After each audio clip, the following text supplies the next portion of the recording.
আকাবের আসলাফরা রমজান মাসের সুফল পরিপূর্ণ পাওয়ার জন্য ওনারা বলেন কয়েকটা জিনিসকে হেফাজত করার জন্য।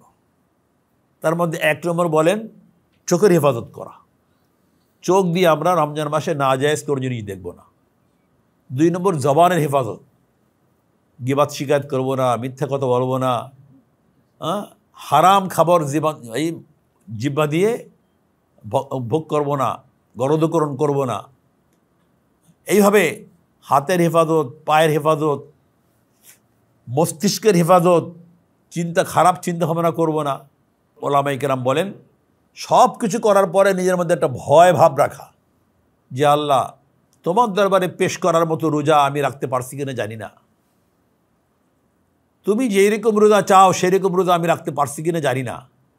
আল্লাহ চেষ্টা করছি, নজর হেফাজত করেছি, মুখের হেফাজত করেছি, কানের হেফাজত করেছি, অন্যান্য অঙ্গ প্রত্যঙ্গের হেফাজত করেছি, হারাম মাল দ্বারায়, হারাম মাল থেকে বেঁচে হালাল দ্বারায় সেহরি ইফতারি করার চেষ্টা করেছি।